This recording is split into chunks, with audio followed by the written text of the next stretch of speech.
I presume everybody's here to hear some Dungeons and Dragons. Woo. That kind of atmosphere. That's what I presume people are here to listen to some Dungeons and Dragons. Hey. Much better. Thank you very much. We are just getting set up at the moment, and we will look to go live pretty shortly. Just so people are aware, we are recording this for our YouTube and podcast, so if you don't want to be on camera, just don't step forward of the front row, as that big old thing that's in the way there is what's recording us. Otherwise, we're hoping to bring you a lovely little show. It's going to be an hour today, and then the second half will be an hour tomorrow, and then that will go up onto our YouTube, which is Dragonborn Industries, which you can see by our QR codes on our stand over there and everything. Otherwise, I suppose I should do like the riffing of like who we are and everything like that. So, for those who don't know, we are Dragonborn Industries, and I'm Ian the Dragonborn Bard, and we are a local podcast and ttrpg group. We have just completed a 2.5-year sci-fi D&D campaign. Steph here is currently running a Curse of Strahd vampire Victorian themed campaign on the channel, and Jack, who is down on this side here, has just also finished running their Bloodpunk vampire campaign as well. So you can check out those if you are looking for an actual play podcasting series on our YouTube and podcast platforms. But today, we are here at Pendennis Castle to play D&D to you guys, which is kind of a big deal for me, because I wasn't expecting anybody to be in this room. So as I genuinely tremble and go, oh God, we've got to do the whole live thing, thank you so much for being here today at this event. It's going to make a massive difference to the energy at this table, but also to the entire event as well. I suppose, as well, we should quickly go down the line and say hello. So I've introduced myself, I'm Ian. This channel is kind of like my little baby, but who do we have down at the far end? My name's Jack. Like Ian said, I play in the Starfinder campaign as well. And yeah, you can see me there. So. Where can people find you online, Jack? Well, it's just Dragonborn Industries at the minute. That's where I am. Excellent. Next to me, we have... Hi, I'm Siobhan. I also play in Strahd and, well, not Starfinder anymore, but... It's over! It's done! At Dragonborn Industries. I'm also part of Gals and Pals. You can find our table over there with me and Steph. And yeah, if you want to play some fun games, come and chill with us. I don't know what I'm saying. I also do some crochet at the Selkie Grotto, and yeah. A published author sat next to me. Big round of applause. The Selkie Grotto, amigurumi crochet stuff, absolutely incredible. Next to me, on this side. Hello, I'm Steph. You can find me at Little Goblin Girl online. I'm also the founder of Gals and Pals. Tommy! It's just because obviously my presence is so huge. But you can come and chat to us on our stand. We're going to be playing Perils and Princesses later today. But that is where you can find me. I've been with Dragonborn Industries for about 2.5 years now, and currently running our Curse of Strahd campaign. And last but not least, the final player at the table. Yeah, I'm James. I'm the everyday hobbyist. Give it up for James, everyone! Thank you. Just James. Just James. Jane, no S, the original. Jane. Just James! Yeah, I played Pez the Goblin in the now ended Starfinder campaign. Oh, and Bear. And Bear the dog, yes. Bear the dog, yeah. But yeah, I'm going to play some D&D live with everyone here. I'm excited to get started. Well, and that we are going to do. The Kingdom of Cornwood sits on the southern edge of Angorland, a stubborn little realm of rolling hills, fishing towns, and ancient keeps. Beyond its borders stretches the Angorlish Empire, ruled by the Worm King, an ancient dragon whose armies swallow nations whole unless they yield to become another conscript to the Empire. But Cornwood still stands, and King Kensa, the Shire-King, has kept the Empire at bay for decades now. Tonight, his people celebrate the summer solstice, a night of peace, a night where even the Empire honours an ancient armistice. The castle grounds are alive with the music, lanterns, and roaring laughter of a festival. Ale flows freely, children chase performers through the gardens, while nobles mingle with farmers beneath banners of orange and gold. The court mage, Yolanda Venestra, waves harmless illusory spells, that's a hard one to say, above the crowd. Sir Dalton, the old commander of the King's Guard, watches the festivities with a soldier's eye. Father Balder, the castle priest, blesses wine and helps fairly distribute food and drink to all members of the community, especially the poorest of the locals. Jingle Jangle, the king's pale and wiry fool, dances dangerously close to a fountain to the delight of shrieking children. And notably absent, Prince Caden. The future king has become a shadow in recent years, hooded, reclusive, and rarely seen. But Princess Lowena is impossible to miss. Laughing loudly and carrying several stolen bottles of wine, the princess pushes through the castle doors with a group in tow. Her shirt hangs loose and sweat-stained from a day spent fighting in the tourney grounds rather than attending court. The festival is dying, she grins, so we make our own. And she leads you deep into the castle, to the stacks, to the great royal library that rises in towering shelves towards the ceiling, packed tightly with dusty tomes and ancient scrolls. Lantern light flickers across polished wood and marble floors. Reading tables have already been dragged together into a makeshift drinking den. Lowena drops bottles onto the table. Come on then, she says. Take a swig. Surely one of you can keep up with me. And she thrusts the first bottle towards you. Could you describe who we see and your character and their reasons for following Lowena tonight into the library? Yep, so my character is a leonin, which is a giant lion person. You see the muscles almost packed into this formally fitting suit, almost bulging at the seams, almost ill-fitting and very struggling to be in this sort of attire. He wouldn't normally be in this. He is here on a royal order that he has received from Lowena herself. His name is Leaf. Amazing. And Leaf, as you kind of like take the bottle, do you drink heavily or are you quite reserved in this? It's reserved, but it's kind of like shaky at first, but then it's kind of like, oh, it's assumed of me that I'm going to drink, so it's kind of, I drink heartily. So as we see Leaf beginning to take part in the festivities here within the stacks, we start hearing the sound of distant fireworks outside and the revelry still going on the festival night. Next, who do we see? You see a high elf with long pointed ears, very long blonde hair, dressed in finery, like bright pinks and purples, with a little bit of a crop top situation going on where there is a gem in her belly button which acts as her arcane focus. This is clairvoyant. Clairvoyant. It's a very Steph character, that isn't it? We start hearing as, are you partaking in the wine, or you... Absolutely. Yeah? So it's like Lowena like hands over an entire bottle to you. She's like, yeah, I'm not like the rest of you girls of court, but let's see how well you keep up. Please, princess, you just really want to keep up with me, girl. And she laughs, and like at this point we hear like the murmurs again outside of like distant, maybe like shrieking of children with jingle jangle falling into the castle fountain or whatnot. But we definitely hear that revelry outside still. Who do we see next?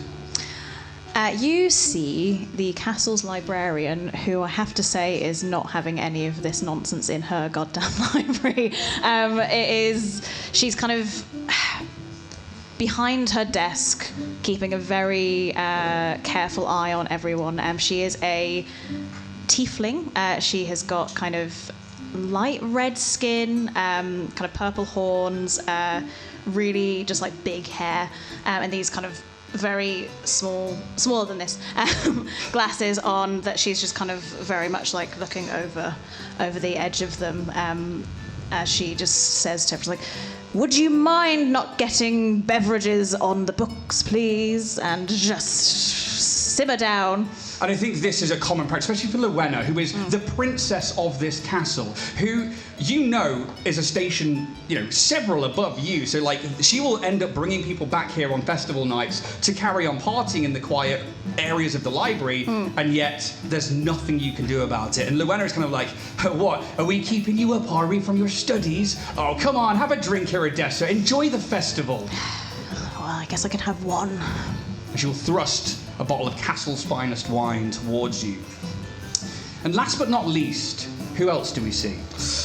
you see a very charismatic and charming human man with olive skin and a long, thin and pointed beard with a finely curled moustache, and light brown hair that's kind of slicked back, with a slight widow's peak at the front. He is dressed in very quite simple garb. There's a jade amulet around his neck. Well, if you've finished drinking all the wine... I ain't finished yet, and she'll thrust a bottle towards you.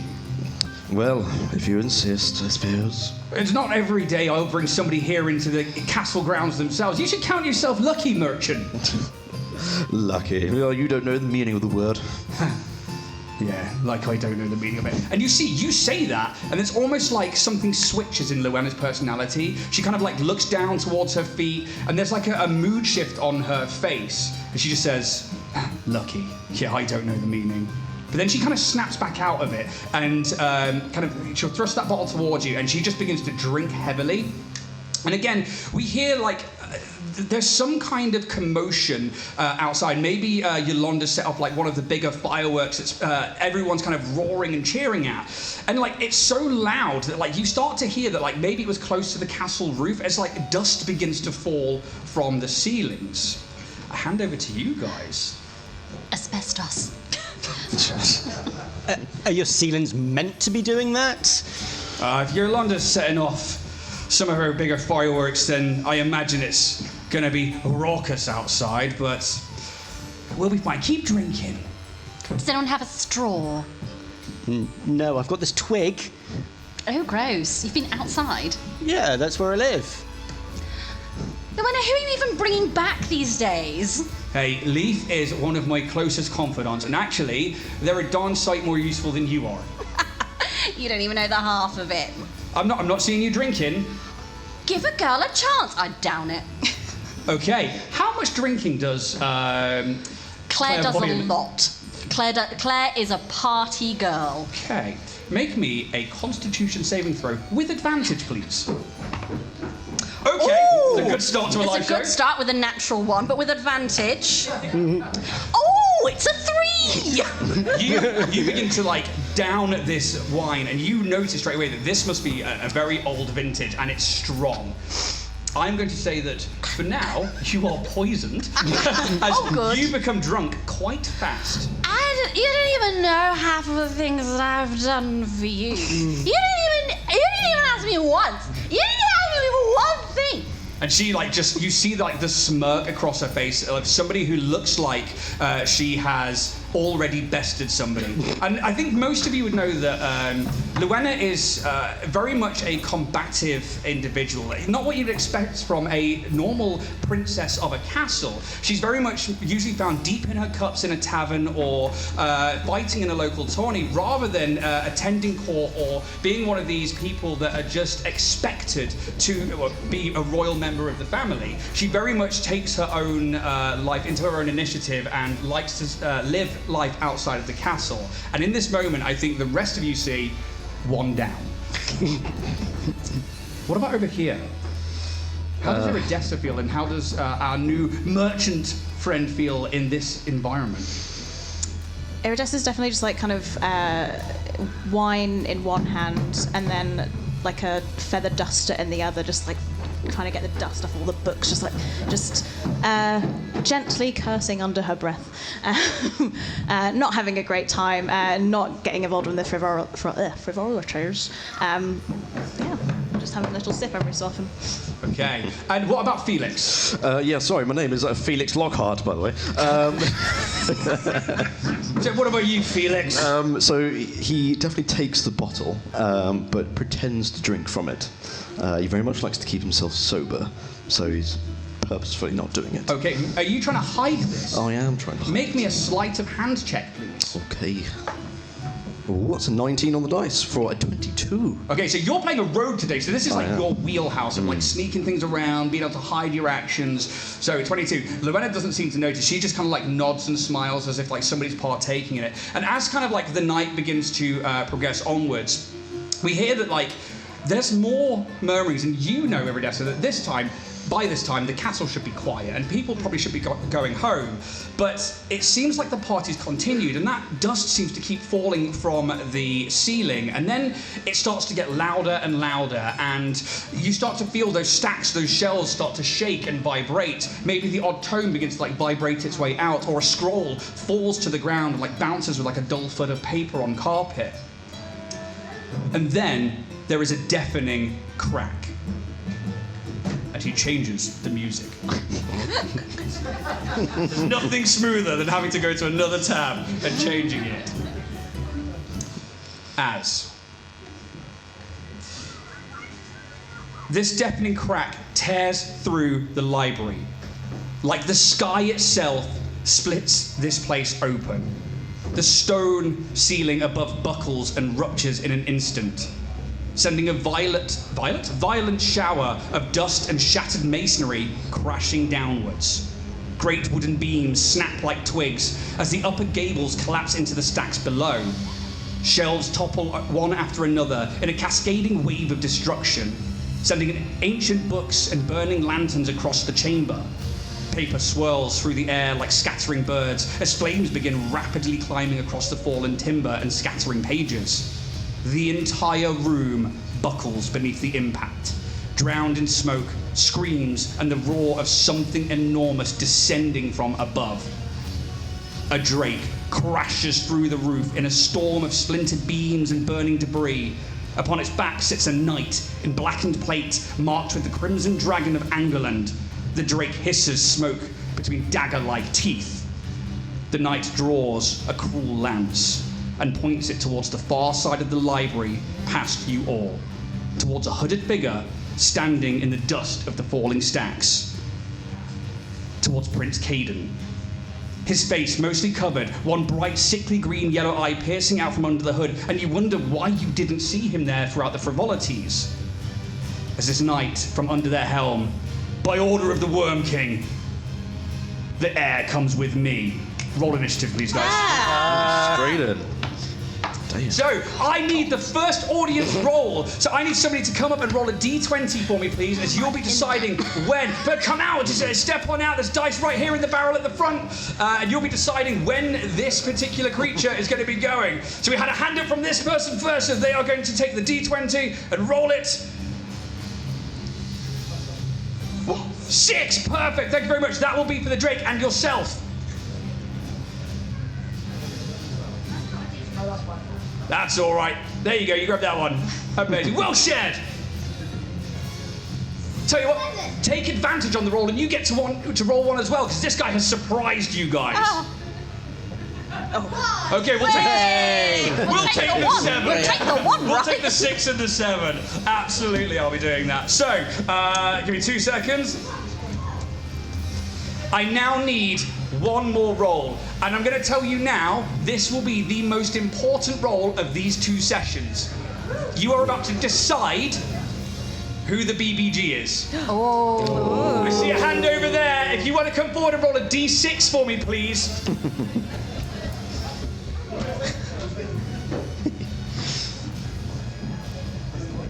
That's Amazing. the one. If you want to roll that one for me. 2. Thank you very much. You have set a precedence. Mysteries. What does it mean? What does it mean? Good time for my laptop to be like, I'm not typing anything. That's really good. Uh-oh. I'll remember 6 and 7. Initiative, guys. Starting over with Felix, what have we got? We've got 19. 19. Iridessa. 8. 8, okay. It's a classic Steph 5. Okay, last in the initiative. It's a 4 from me. What's great is we're going to run down the table. I don't need to remember the initiative roll. You see this this knight in full plate armor, the crimson dragon on fire of their plate, signifying that this is a knight of the Angorlish Empire, somebody who is far from home and has seemingly come for Prince Caden, who stands in the library with you. At the top of the round, Felix. This doesn't seem normal. I'm not from Cornwood, but is this normal? Is this a thing? As the dust falls and the room is on fire and you politely ask that, Princess Luena is like picking herself up off the ground. You see her like searching around. She is not carrying any weapons, of which she normally would. It's like, no, it was supposed to be an armistice. It's the solstice. They're not supposed to be this far south. This is bad. All right then. And with a staff that he has with him, he brings it on his cloak, slams it on the ground, and a blade appears from above it, holding a glaive. And he's going to try and attack this knight that's come towards us. Okay, so you're going to rush across the library, Yes. and you're going to try and make an attack. So the knight is on a drake, and I will say, like, this drake is like climbing down the stacks, the shelves, and they get to the ground level where you all are. You see like the shattered marble floors, the few carpets that have been strewn about, the embers of papers just like floating up into the air. It's an absolute nightmare for our librarian here. It feels like a pointed attack, just saying. But maybe. You stride across, maybe you have to cover 30 foot of movement to get across, and you see this drake is a large creature, and this knight sits comfortably atop a saddle on this creature. Tell me how it goes down. I think he confidently strides forward and just tries to attack one of these drake's legs. Go for it. Make the attack roll on the drake, please. Oh, that's a natural one. Oh, lovely. Do you get anything for your sneak attack if you are not anything within your special? It depends if I'm next to any of my allies at the same time. You are not next to an No. ally at this point, I'm afraid. Unfortunately not. That's a 4. Does that hit? A 4 does not Oh, hit that's a our shame. drake, I'm afraid. Anything else from Felix? That's me. Okay. Iridessa, the library, your pride and joy is on fire. The roof has collapsed. And, like, what does Iridessa do in this moment, and how does their turn look? Just cry. No. Just sits down and cries. No, she doesn't. I think, it's almost like that's something that she's going to think about later. The processing will come. All she's kind of focused on now is the enemy in front of her, and she will attempt to hit with an Eldritch Blast, as she is just on a focus. Okay. So, roll. Are you attacking the knight or the drake? I'm going to go for the knight, I think. Okay. So make the attack roll, please. Does a 10 hit? A 10 does not hit. Drake. And how does your magic look as it coalesces, and how does it fire out this Eldritch Blast? Her Eldritch Blast it's very what's the word? It's very rich in colour, and it's just this gorgeous, like, deep kind of purple, almost like amethyst vibes, as it crackles out of her hands, as you just see this like calm rage behind her face. I guess it just kind of, I don't know, dinks off the arm a little bit. Yeah. Who knows? And I think maybe as you send this blast out and it like deflects off the armor of this knight in full plate armor, like the tabards of Angorland like hanging over their image, maybe there's a distraction for you in this moment, as like you see the library is on fire and you are like scrambling around with your field of view, and you are trying to find a secret entrance, something that you know is here. Whether you know it doesn't lead anywhere, but you know what's special there. And I think you look across the library and you see this bookcase that has been near the wall, and it's been shattered inwards, and you can see the doorway to your secret location here has been ever so slightly buckled, so that it's like giving almost like it's like folded in on itself, and you can see like the creases of the door. Anything else from Iridessa? Can I get over to it or no? Yeah, you've got movement. Yeah, I've got 60 feet, I think. Yeah. No, I don't. That's a lot. 30 feet, so I'll go 30 feet over there. I'd say you probably get over to where the door roughly is, and you can see that it's not fully broken in, but like with a good inspection, to the people who don't know this is here, it would be very easily findable in the rubble. Yeah. If that's everything from you, next up is our knight, who points the lance across the room towards Prince Caden. You'll be coming with me, Prince. The Worm King has ordered it so. And you see Prince Caden kind of like move back into the shadows of one of the fallen bookcases. There's no running from me, boy. And the drake, commanded by the knight, begins to stride through the middle of the library. As they pass, who would be... In fact, actually, as they leave your threatened space, you would get an attack of opportunity. I would love if to so take that, please. Yes, thank you. Oh, it's a bit better. That's a 17 to hit. A 17 hits the Drake. Oh, lovely. Lovely. Lovely. He's down here slaying dragons, you know. Casual. That will be a 9 points of damage. Slashing damage. Okay. Tell me how this attack looks as this Drake leaves your threatened area, the knight commanding it like a gallant horse as they ride forwards. I think he managed to spot like a little bit of a weak point between the scales of the Drake and just tries to aim for that, just to try and make a wound wherever he can. And you make a connection, and with that, you see this like thick, kind of blackened blood begin to like come out from underneath some of the scales of like the hindquarters of this Drake, and the Drake's head snaps at you with a as you make the connection. But the knight manages to get hold of the reins and keep it going forward. This dragon is clearly designed for combat, not for just any mount. You can all roll me a history check. Okay. History. That is a 12 for Felix. 12 for Felix. Oh, there it Oh, goes. that's a roller. 25. 25! Oh, big number! Oh, thanks, guys. With my drunken disadvantage, that's a 12. 12, excellent. With a natural 20, Ah! but -1 for a 19. Okay, for both Clairvoyant and for Felix, I don't think you would know who this is. But now, as you have this time to realise that you are under attack, especially for our scholar who probably knows the history of this land quite well, and for Leaf, who is one of like the land's best fighters. This is Sir Mallory of Ill Omen. This is one of the Worm Emperors or the Worm King's most trusted knights. This person is usually sent in single-handedly behind enemy lines to take objectives. This tells you that this person is here with a purpose. But not only that, usually where the Ill Omen goes, bad times follow. As usually, Sir Mallory is sent in just before the Worm King is. Is that the end of your go? Oh, that wasn't my go. No, they moved. It's our go. It's our go. I've already forgotten. The Drake moves across the floor, and they are going to, as they come to the middle where I think Leaf and Clairvoyant are, as well as Luenna, the Drake begins to gout with flames. I need both of you to make dexterity saving throws. No. Excellent. No, okay, yeah. Did I take that as a feat? Let me check. No, I didn't. No. With my 11 plus 2, that's a 13 on my dexterity. That's actually a success. 5. 5 is a failure. So I need somebody to roll some damage for me. This is going to be 2d6. Yes, if you want to come over. So 2d6 there, please. 3. Now roll higher. A 4. He did. He rolled higher. That is, I had to do the maths in my head there. Yeah. That is going to be 7 points of fire damage to you and to Princess Luenna as this flame begins to erupt from the Drake's mouth.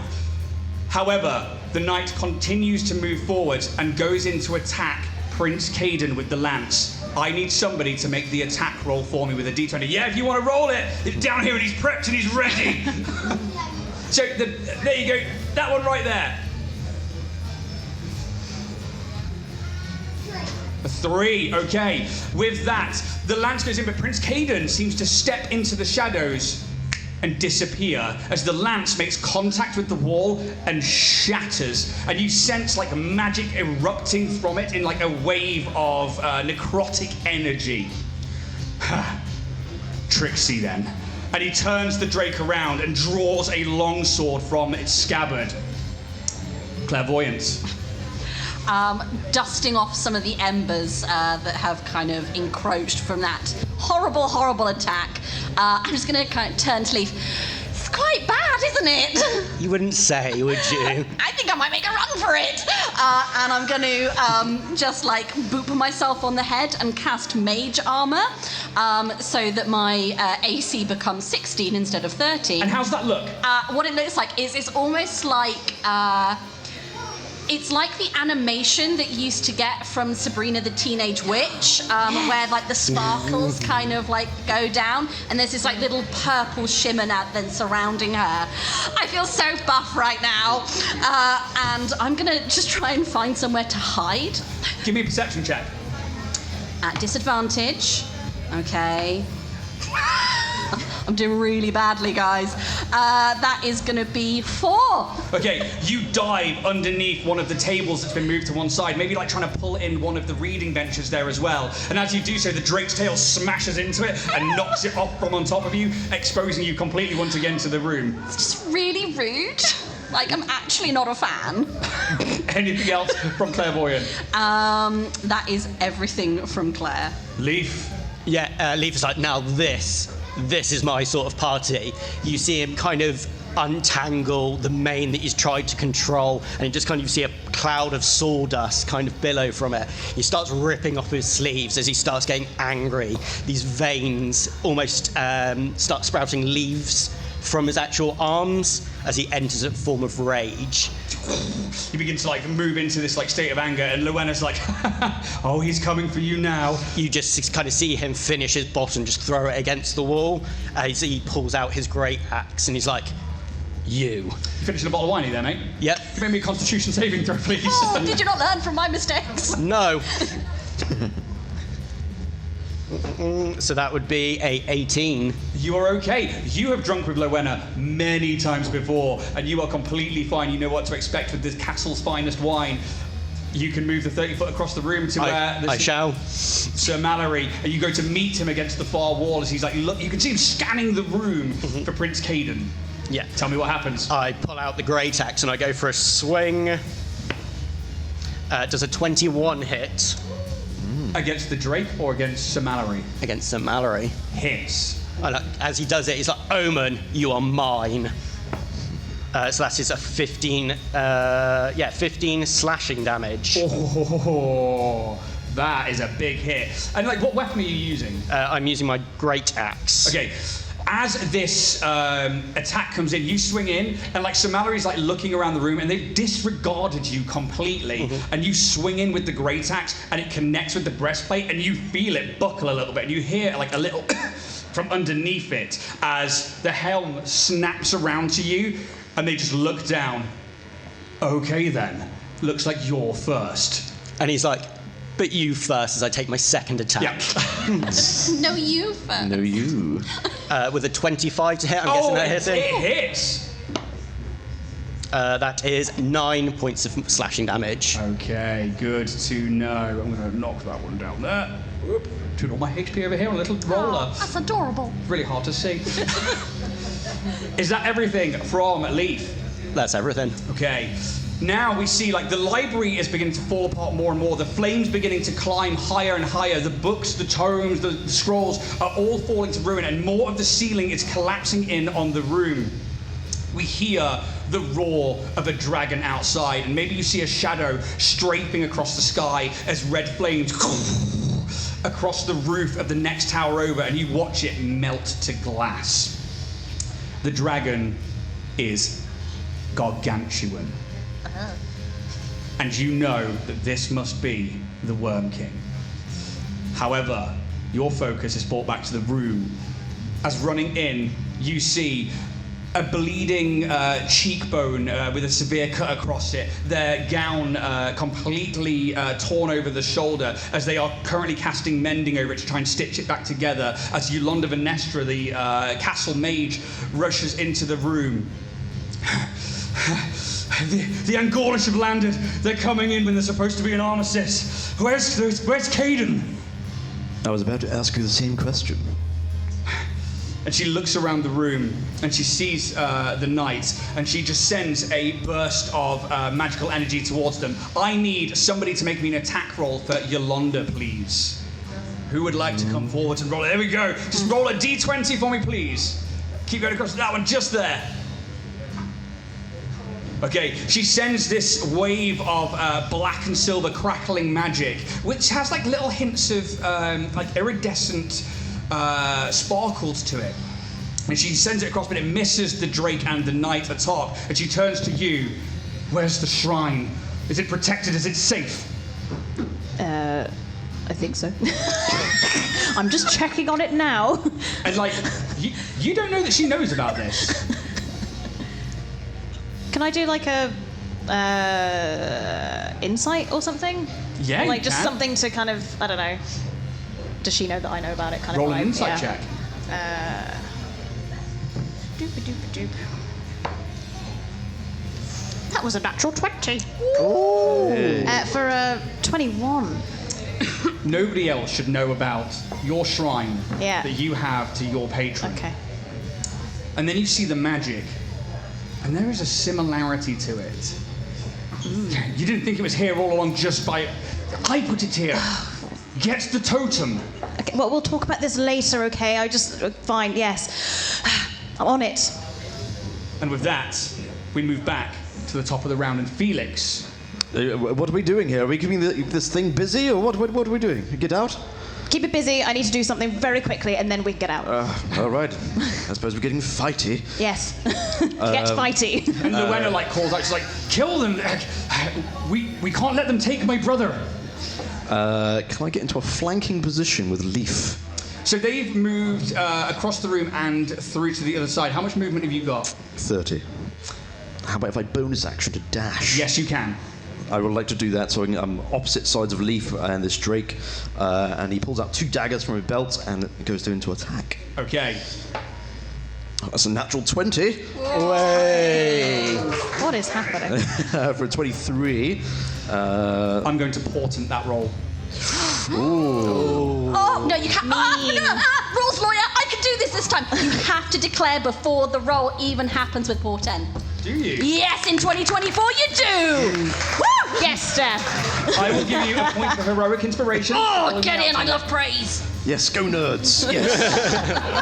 The excitement in the room. I never get to do the rules lawyer. You still sense, though, that like something magical tries to take over and force this crit to miss. However, it goes through That is 13 points of piercing damage with the 1 dagger. with the 1 dagger. Okay. And then for the second attack, Go for it. that's a 12 to hit, which I probably think won't hit. Drake or Maybe. knight? I was going for the Drake. Drake or It knight. hits. It hits. It's not wearing armor, it's just wearing a saddle, and it's a big creature. Very well. That's 6 points of damage for that attack with the dagger, as he plunges these daggers into the hide of the Drake.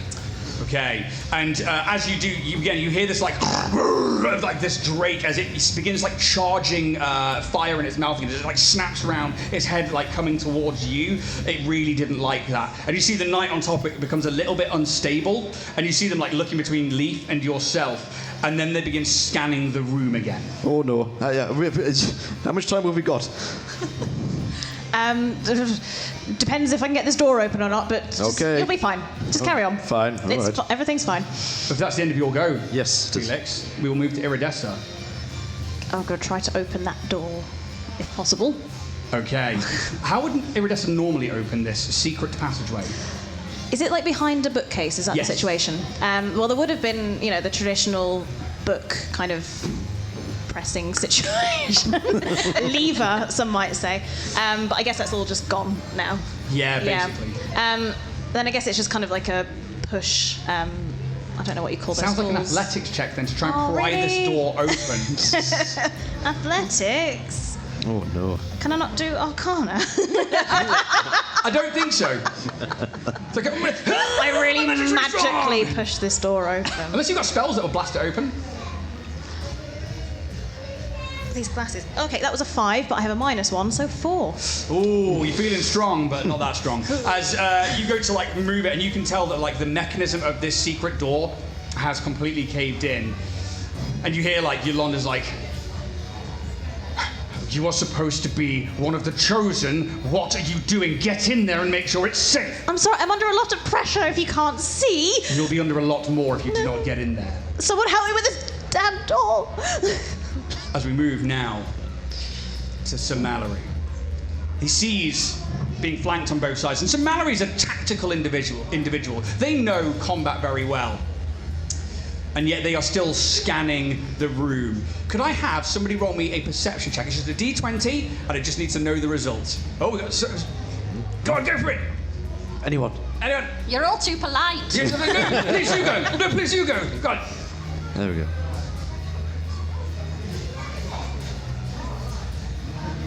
5. We see the knight looking around, and they clearly don't see what they're looking for. Fine. And they will take the longsword and they will just hack down at you, Felix. I need somebody else to roll a D20 for me, please, as we begin to hack down at our rogue. Oh, no. Help. You guys can also roll it if you so wish. It's for grown-ups too. Go on. Oh, it's travelling. That's fine. 12. 12 with a plus. 5 to the attack. Does a 17 hit Felix? That certainly does hit me. Okay.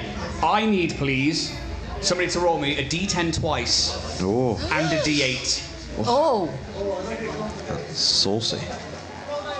There we go. 8. 16. Sorry, 2D. Yeah, that's the 2D10. Now a D8 as well, please. What? And a 1. Okay.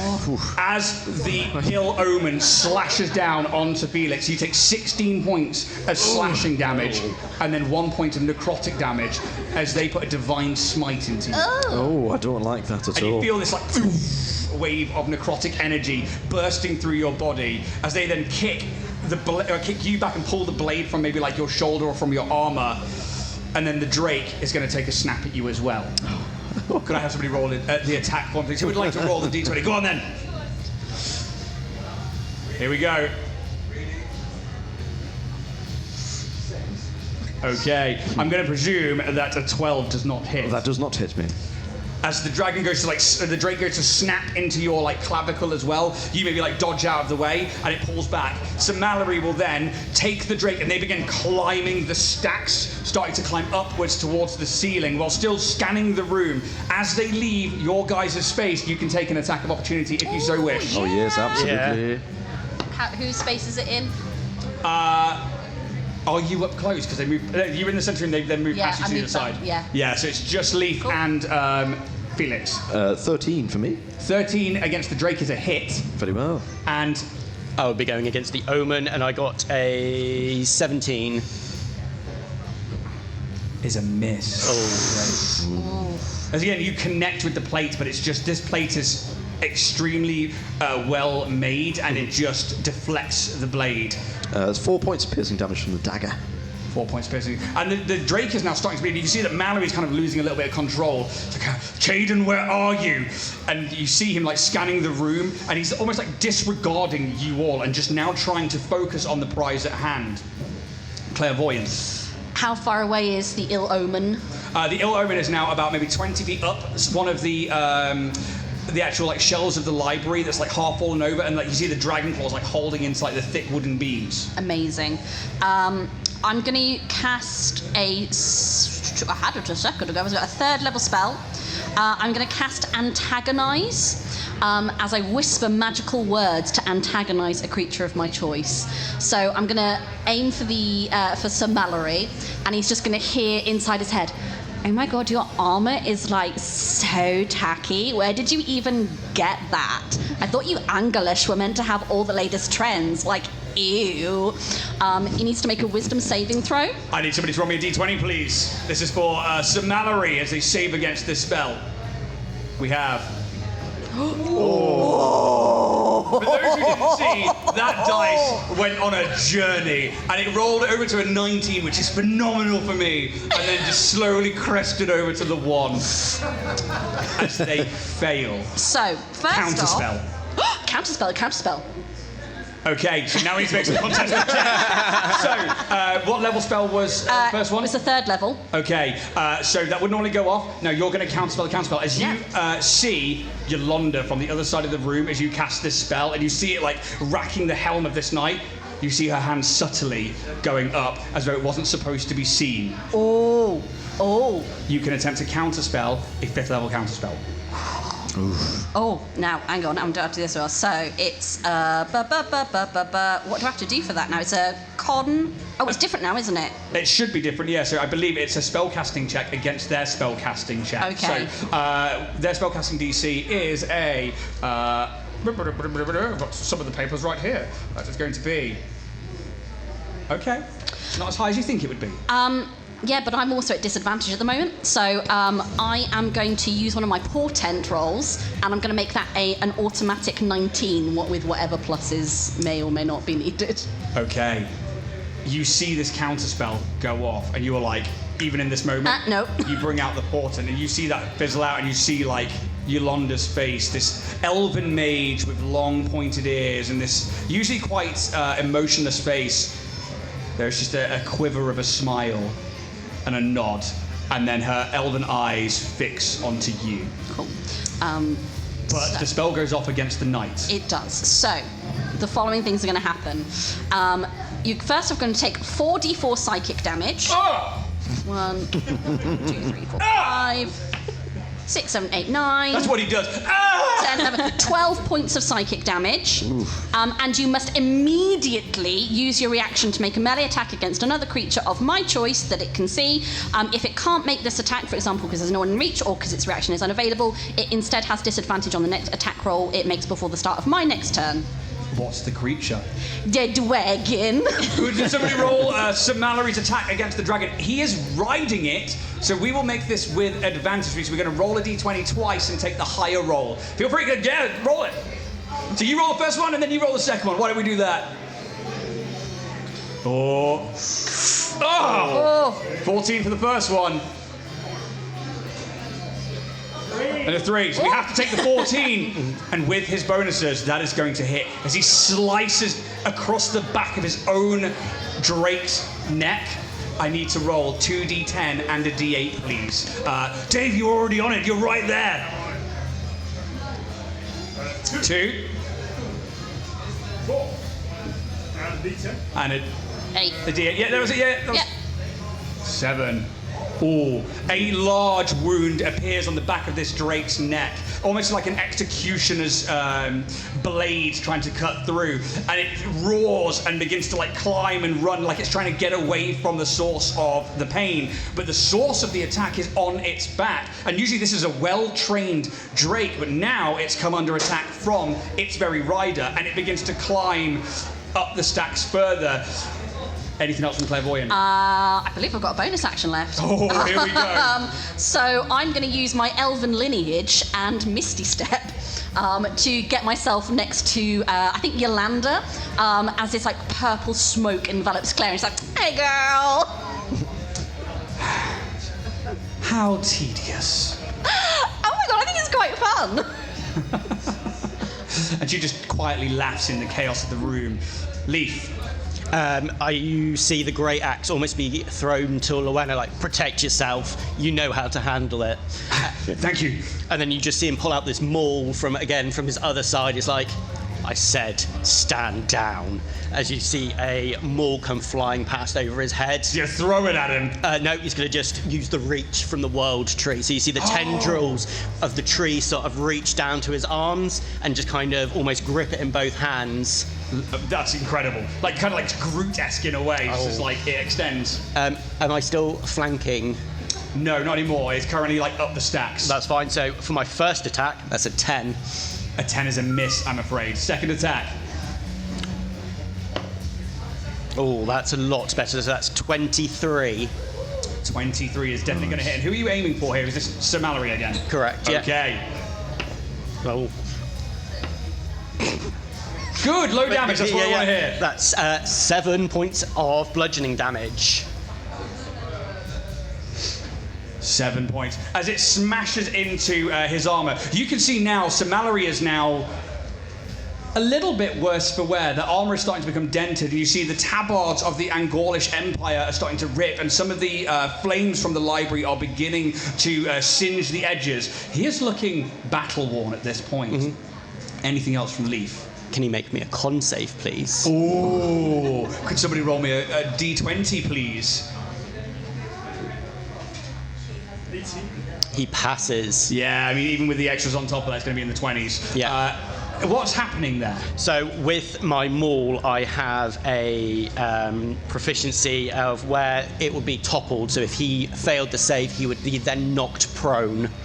So it's my weapon mastery. Well, I'm glad I saved against that. Or a dragon knight falling over. I mean, it would not be proper. It'd be embarrassing. It'd be very embarrassing. But that's my turn. Okay.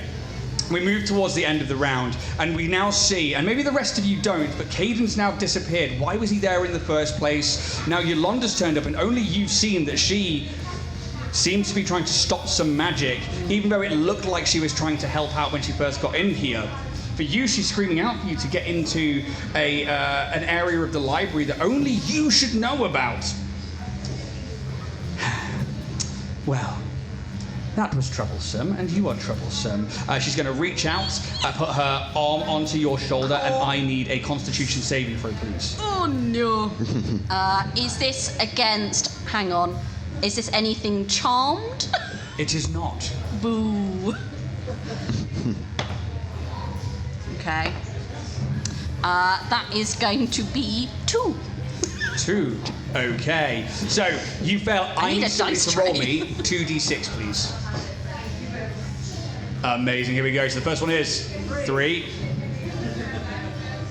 6 points of electric damage. Ow! As she racks your body with electrical energy, you then see some kind of swirling of magic as she then kind of has a glint in her eye, and you see this black inky substance almost take over for a moment. For you, you see in the black ink flames. The flames of another plane of existence. A familiar thing to you. Well, I can't stay around all day. And she pops out of view. In a haze of magic, just seems to disappear from the space. And we move back to the top of the round. What on earth is going on here? She's a wrong'un. Right, okay, I guess I'll just carry on, I suppose. He says politely, as a dragon rends its way through a falling library. We'll try and go in for the daggers attacks again. Okay, so it is now 20 foot up across the stack, so unless you're going to try and climb or throw something at it. Oh, I don't like that at all. I'm not going to climb. I'm going to try and help out with getting to the shrine. Okay. So you run over to where Iridessa is, yes, and you begin to look, and you see, and I think Felix would know secret doors, and has been around with his roguish nature. Make me tell me how you want to try and open it, actually. I think I sort of run over and kind of ask Iridessa, what are you looking for? What can I help with? I mean, usually there's a mechanism that opens if I just push it, and it's just not. Mechanism, maybe just kick it. I'm on it, say no more. I've got it, yes. And we'll try and find this mechanism and get it open. Sounds like a sleight of hand check then, please. Oh, dear, that's a 6. A 6. This thing, you find the mechanism, but a bit of it's here, a bit of it's over there, some of it's on the floor, and some of it is way over on the other side of the room. I don't think this is going to work. I mean, maybe... Is there a backup at all? No, brute force. Oh, lovely. Okay. Well, I'll try that in about 6 seconds' time. Anything else from Felix? No, that's me. Iridessa. I'm just going to keep trying, keep on trying. I mean, I guess... give me a second, just see if I can actually do anything different. You feel, from the other side of this bookcase, a beckoning, almost, from your patron. Come. It's you or her. Oh, okay. I'm just going to try and do the same thing. I don't really have anything that can help with this, so I guess it'll just be in athletics again. Yep. Yep. Okay, do better. Ooh, 18, but -1, so that's a 17. You know what? You actually find a bit of the wood, and you just that beckoning calls, and you just pull one of the planks, and you create a hole big enough that you can actually see through and begin to work your way through into it. Tell me what we see on the other side of this secret doorway. It's it's not massive, but it's like a kind of 2-foot statue of it basically just looks like a devil. That is the best way I can describe it. Maybe. Oh, okay. I'm trying to think of devils now. Think Tim Curry in Legend. Oh. Nice. Yes. Pretty cool. As you make your way through, you see this devilish statue, this totem of your patron, something that only you know about here, but apparently not anymore. And it is on fire. But it's not burning away, and it is made of stone. It shouldn't be on fire. Is it magical fire, or is it like the fire that's kind of... You smell like brimstone and ash. So yeah. Actual fire. Sorry. Different types of natural fire. Okay, cool. I guess, can I take it or no? I guess. Do you reach out? I'm going to have a bit of faith in my patron in this moment, and yeah, just blindly just try and grab it even though it is on fire. Okay, as you reach out, you connect, and all of a sudden you are visually transported to a dusty red plain of sands and mountains where you see the winds constantly battering the ground around, and you see in person this devilish figure, but they are now impossibly tall as they kind of lean over you. And do you still wish to do my bidding? Why, yes. Yes, I do. What do you crave from me? What do I what? Crave? Yes, crave. Well, I crave, that's a funny word, to be, maybe these dragons and the people upon them to be maybe, not in the air and maybe dead. That would be great. But a deal has already been made with me to bring them here. Well, you're making deals with other people now. I make deals with many people. Well, okay. If you wish, though, you can make a deal with me, and I can see what I could do. What kind of deal are we talking? Your servitude, in the form of your soul. Yes. If you wish, when your time here is over, you could become one of my champions here in my armies.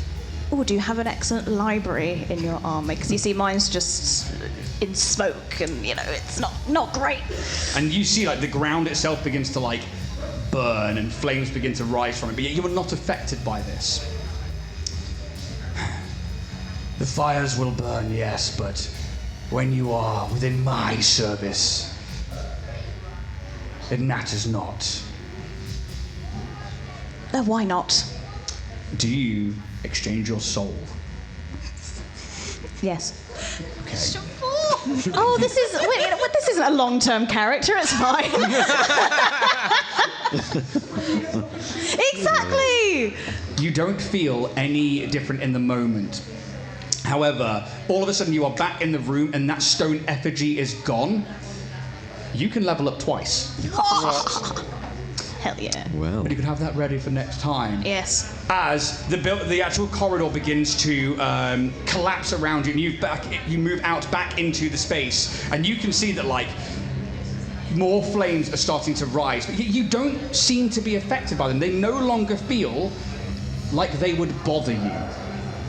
Anything else from yourself? I can't do anything else now, can I really? No. Okay. I'm just going to look around with a sense of superiority at everyone. You see the drake is climbing up, and they are losing control. I need somebody to make me a check for Sir Mallory to see if he can keep control of this drake, please. This is a D20 roll. If anybody wants to make that one, they can make it. Excellent, there we go. I can't stop that kid wrong. 14, okay. You see that they managed to just get control back of the drake, and the drake is bleeding profusely, and they look around the room. And you see they begin to pull on the reins, and the dragon begins to claw its way up until it reaches the crest of the hole that was blown in the roof. Until next time then. Before he goes anywhere, would you say he was within 30 foot of me? I would. So you see the wood of the bookcase kind of come back to life, these branches twist and reel out of it. Can it make me a strength saving throw, please? I need a strength saving throw, yeah? Is this from the drake or from the dragon? It will be... A dragon or the knight? From the knight. From the knight. Strength saving throw, please. Okay. What's the save DC? 16. With a 17 on the dice with Yeah. their pluses. They, like, these vines come out and try to grab them. They just snap 3 of them and, like, look down towards you. You see, like, the fire reflected in their, like, blackened armor. And they begin to move as the drake pulls its way to the top and disappears over the side. And you hear the roar and howl of a dragon still strafing the castle from outside. And then, for a brief moment, all that remains inside is a crackle of flame and the groaning of collapsing library around you. Luenna, I'm glad I brought you guys inside. And then the castle bells begin to ring. Not for celebration. You would know these to be the bells of death. Luenna is already moving, grabbing what weapon was it you threw over? It was my... I went off it now. It was my great axe. She grabs the great axe, maybe it like landed on the feet next to her, and from out of the rubble, she's the throne room. She snarls, panicking. Finally, kind of like crosses her persona. It's the first time you see her crack under any kind of like combative pressure. If they breach the castle, God's my father. You rush into the corridors of Castle Kensa as the world seems to come apart around you. Servants flee in terror through smoke-choked hallways. Wounded guards stagger past clutching bloody wounds. Torn banners burn along the stone walls, while somewhere deeper in the keep, steel clashes against steel in a desperate battle. The deeper you push into the castle, the stranger it becomes. Guards lie dead, doors hang open, and entire corridors are empty when they should be swarming with defenders. As though someone had known exactly where to strike. Finally, you reach the great doors of the throne room. One hangs partially open, its iron hinges twisted with broken... But not just like physical decay, like you see some of it's been like pitted away, some of it has been like twisted and melted. Very unnatural. Firelight flickers across the stone floor within, and as you step in, there beyond the threshold, the Shire-King lies motionless beside his throne, blood pooled beneath him, and standing near the body, Prince Caden with a dagger in their hand, dripping with blood. And we will see you tomorrow for part 2. Drama. Thank you very much for coming out and watching us play some live D&D. Again, we'll put this up on YouTube. It'll probably be out for YouTube members first, and then it'll be out for everybody else afterwards. Otherwise, thank you. You guys were amazing. Thank you for doing my dice rolls for me. Give it up for you. And then give it up for this side of the table. And for this side of the table. And then for me. Thank you very much, guys. We've been Dragonborn Entries. Gals and Pals will be here with us live at 1:30. 2:30, because we're already past that time. We're back in time. Thank you, guys. Enjoy the rest of your day. Thank you. Cheers.